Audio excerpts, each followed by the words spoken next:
Bendecimos a Dios por este tiempo hermoso de Pascua que nos permite exaltar, celebrar juntos como familia y como comunidad.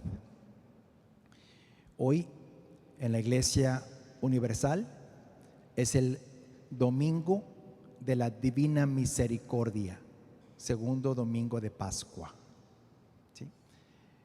Primera parte de la homilía, llamo a los niños y a las niñas que se acerquen conmigo, por favor, acérquense, niños y niñas. ¿Sí?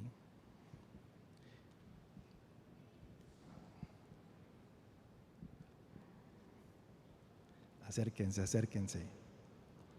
Aquí está bien.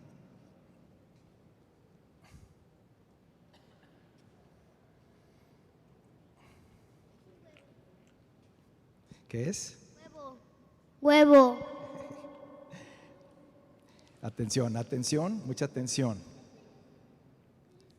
¿Qué es? Ahorita, muy bien. Para los niños y niñas y para los adultos, brevemente vamos a explicar la tradición de los huevos de Pascua. ¿Sí? Quizá algunos pensamos o pensábamos que es una tradición acá del norte de nuestro país, pero no. Los huevos de Pascua, ¿sí? No son muy tradicionales en México, pero sí es una costumbre universal en la iglesia. ¿Sí? Voy a explicar nada más dos significados, tienen muchos. Voy a explicar dos significados importantes. Primero, ¿pueden sentarse? Primero, acabamos de terminar Semana Santa y antes de Semana Santa, ¿qué tiempo vivimos? ¿Cómo se llamó? Cuaresma. En la Cuaresma, miércoles de ceniza, Viernes Santo, los viernes, ¿qué no podemos comer? Carne. ¿Sí? La iglesia manda que no podamos comer carne, especialmente los jóvenes y adultos. ¿Sí? ¿Sí? Es como una especie de, no es una especie, es una ofrenda a Dios. Es quitarnos un poquito un gusto y ofrecerlo a Dios. No comer algo como un sacrificio para poder ofrecerlo a Dios. Otros hacen sacrificios como no comer chocolates o no ir al cine, etcétera, no jugar con algunas cosas, etcétera. Sacrificios. Atención. Antiguamente, hace muchos siglos, en lugar de carne, ¿sí? Se pedía en la iglesia no comer huevos.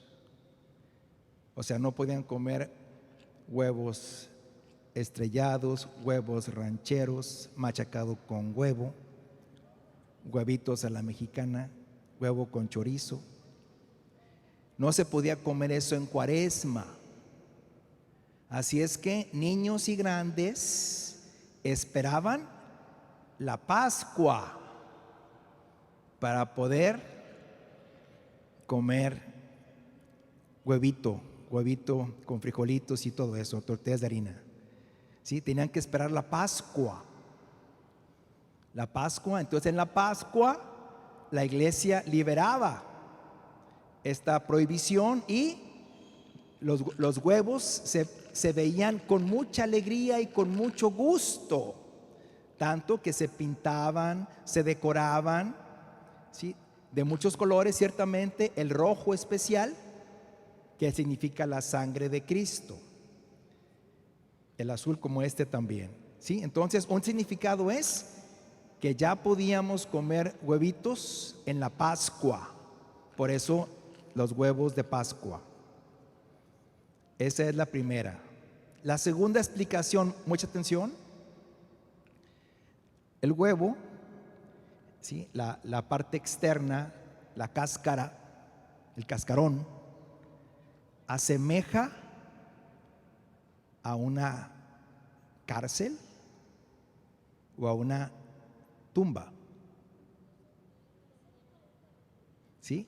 El cascarón del huevo asemeja como si fuera, obviamente, una cárcel, algo cerrado, una tumba.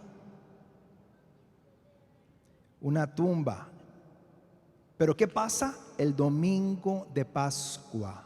¿Qué pasa el primer domingo de Pascua? ¿Qué pasa?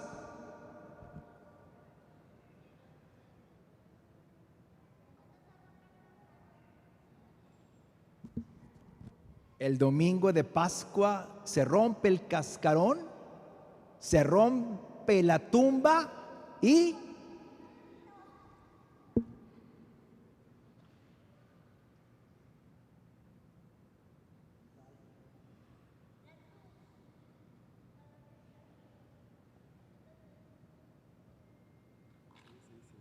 sí, ya sé que todos sabían, sí, ya lo sé, ya lo sé.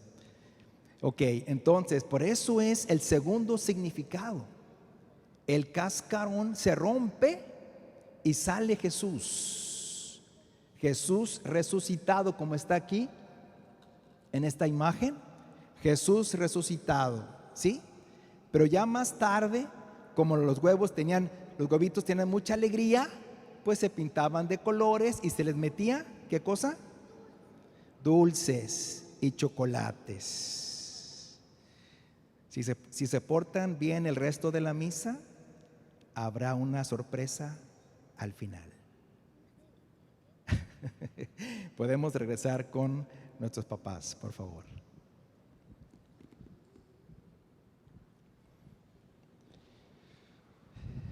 Muy bien, queridos hermanos.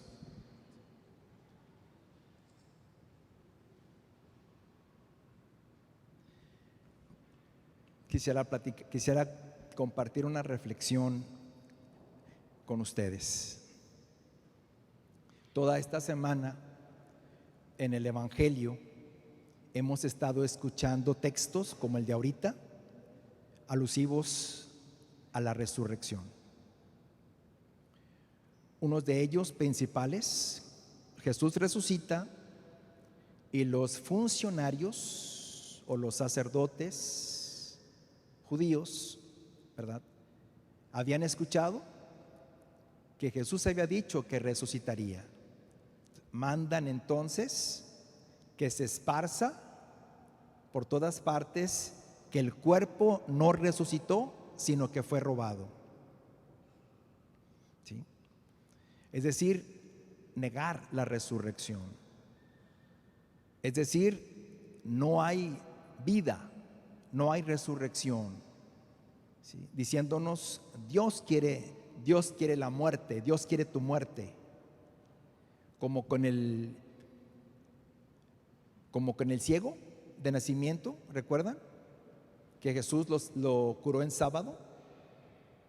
Y los fariseos le decían, ¿por qué en sábado? Está prohibido hacer curaciones en sábado. Como diciendo, Dios te quiere ciego. Dios nos quiere ciegos. ¿Sí? Otros textos de la semana decían que María Magdalena había ido con los apóstoles y no le creían. Jesús se había aparecido a otros que fueron a contarlo y tampoco le creían. ¿Sí? Hoy vemos cómo Jesús se presenta a los apóstoles, ¿verdad? Y uno de ellos no cree. O sea, ¿cuánto nos cuesta a nosotros, discípulos del Señor, creer en la resurrección? Creer en la resurrección. ¿Cuánto nos cuesta, ¿sí?, aceptar que Dios quiere nuestra vida, que Dios quiere que resurjamos de nuestras muertes, que Dios no nos quiere tirados, paralizados, muertos en vida? ¿Cuánto nos cuesta a nosotros entender? ¿Sí?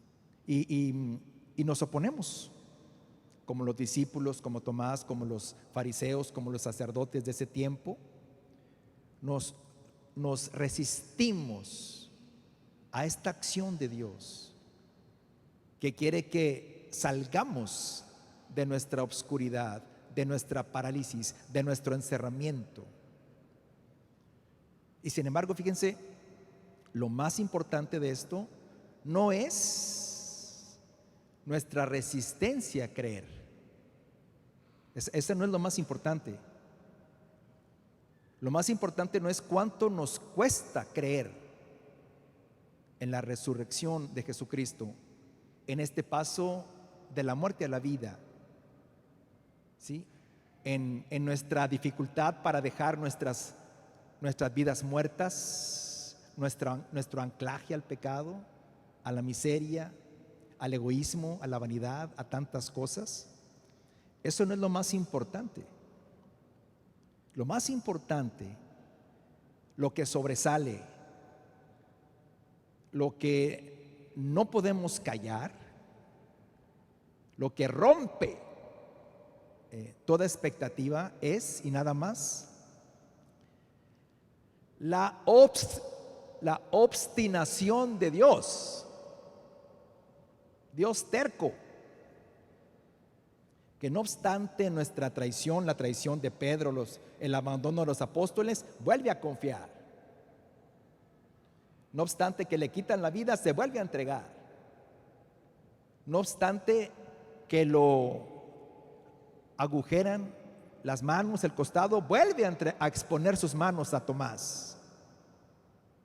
No obstante este encerramiento de los apóstoles, esta cobardía, este desgano, este pesimismo, no obstante todo eso, Jesús vuelve a confiar a estos discípulos que para otros podrían decir, pues no pasaron la prueba, pura debilidad, puro miedo, pura cobardía, se esconden, no dan la cara. ¿Cómo voy a confiar en ellos? ¿Cómo voy a darles yo mi misión? ¿Qué hace Dios? Una vez más, por enésima ocasión, Jesús vuelve a confiar. Increíble, increíble. ¿Sí? Y hoy el apóstol Tomás, ¿sí? ¿Por qué no estuvo la primera vez? No todo es negativo en Tomás, atención, no todo es negativo en Tomás. ¿Por qué no estuvo? Cuando todos estaban paralizados, escondidos, y él se atrevió a salir. Iría a comprar los víveres, iría a asomarse qué decían de Jesús, ¿sí?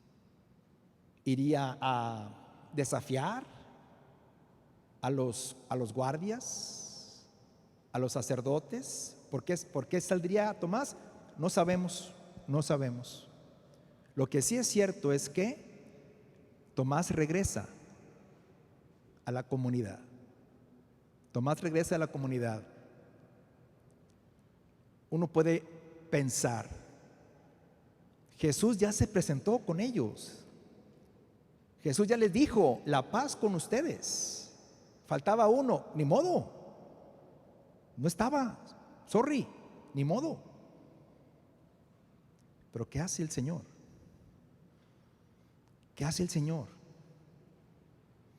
Una vez más, obstinadamente vuelve a presentarse a Tomás. Tomás, ¿sí? Tomás, es en la comunidad, ¿sí? Sí, podrán tener, tú los dejaste, ¿sí? Podrán tener miedo, podrán tener debilidades, pero es la comunidad. Y es en la comunidad donde tú me vas a encontrar, Tomás. Es en la comunidad, aún con limitaciones y caídas. La iglesia tiene limitaciones y caídas. Nuestras limitaciones y nuestras caídas. ¿Sí? Pero es en la comunidad donde podemos encontrarnos, donde rezamos juntos, donde cantamos juntos, donde celebramos juntos, donde nos alimentamos juntos de la palabra, de la Eucaristía. Es allí en la comunidad. ¿Sí? No tengas miedo, no tengamos miedo. Si es cierto que nuestra iglesia no es lejanamente perfecta y tiene limitaciones y defectos, también es cierto que tenemos que romper el miedo de aceptarnos como somos y de jamás cerrar la puerta a nadie. ¿Sí? Es nuestra familia. ¿Qué familia es perfecta? ¿Cuál de sus familias es perfecta? La iglesia tampoco lo es. Y así como nuestra familia nos acoge, así también la iglesia tenemos que acoger. ¿Sí? Esta obstinación de Dios se llama divina misericordia, porque obstinadamente nos busca. ¿Sí? Y nuestra limitación, como la de Tomás, se vuelve una oportunidad para un reencuentro con el Señor. Nuestras debilidades, nuestras faltas, nuestros pecados pueden convertirse en oportunidad para acercarme a Dios. Dios que obstinadamente viene a mi encuentro para abrazarme, para amarme y para perdonarme. ¿Cuántas veces el Papa Francisco lo ha dicho hasta el cansancio?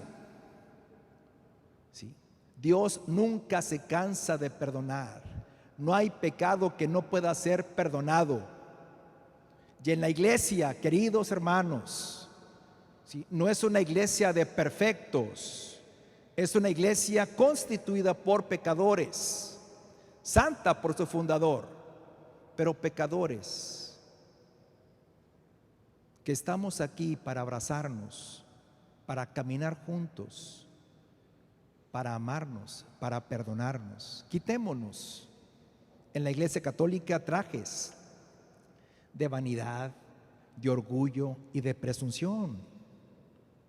¿Sí? Y pongámonos el traje verdadero de la iglesia, enseñada por nuestro maestro: humildad, sencillez, perdón hasta la exageración, perdón hasta el extremo. ¿Sí? Él nos ha amado hasta el extremo. Termino. Seamos obstinados como el Señor es con nosotros. Obstinados para aceptar, para acompañar, para comprender, para amar y para perdonar. Que así sea.